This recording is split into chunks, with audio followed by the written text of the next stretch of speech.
The movement to allow nurse practitioners to practice to the full scope of their education, certification, and training began in the early 1970s. Bill Cruz, former Assistant Attorney General of Virginia, is proud of the work he and others did to make sure NPs received the recognition they deserved through new partnerships and legislation. I saw this piece of legislation on the physician's assistants, and I said, well, we really should have nurse practitioners concurrently. And so that's when I drafted the bill up and talked with Pete Geeson, who was a good friend of mine, and explained to him what it would do, and he was totally supportive of it, so he introduced the bill. In 1973, thousands of NPs practicing in the Commonwealth came to the support of an amendment to legislation known as the Medical Practice Act. The legislation was originally designed for physician assistants, but Cruz requested that NPs be included. Similar to today with NPs working toward independent practice, Cruz's request was one that was not received without objections. Representatives of the Board of Medicine saw the legislation, Dr. George Carroll down in Louis Overseas Hospital, and all hell broke loose. He called Eleanor Smith, who was executive of the Board of Nursing, thinking she did it, and she didn't even know about it. So then Eleanor called me, and then word got back to George, and then he called me, raising hell. So we thought it'd be good to get together to have a little powwow and a truce to try to see where we were going with these two pieces of legislation. Cruz enlisted the help of his friend Pete Geeson, who was then a representative in the House of Delegates. I had known Pete and worked with Pete, numerous times on legislation. Wonderful fellow.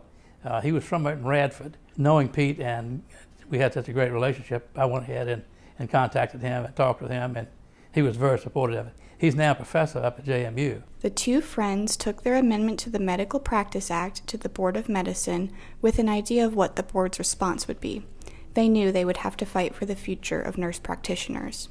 Well, the first step was this meeting with the Board of Medicine to be sure that there was no shooting to be done and to try to work out some compromise or accommodation so that they would not oppose our legislation and we would not oppose theirs. With nurse practitioners, it required a joint regulations by the Board of Medicine and the Board of Nursing.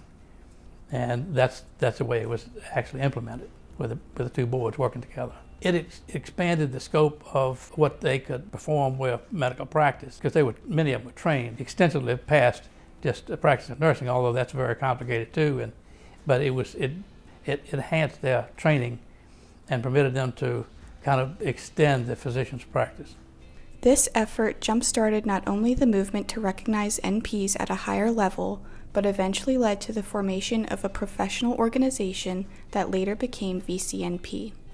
The organization would continue the fight for its members on a topic that Cruz was instrumental in igniting.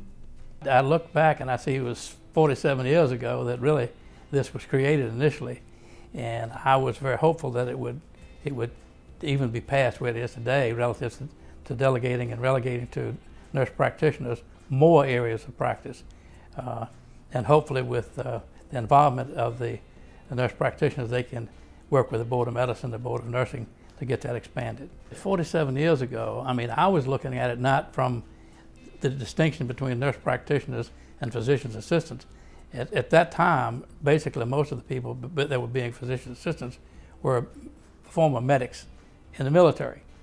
And whereas a nurse practitioner, that was an extension really of a existing field of professionals, nurses, with additional training, which was natural really as far as I was concerned, more natural than the physician's assistants. Thank you, Bill Cruz, Pete Geeson, and others for recognizing the benefits NPs bring to patients in Virginia and supporting their future more than 40 years ago.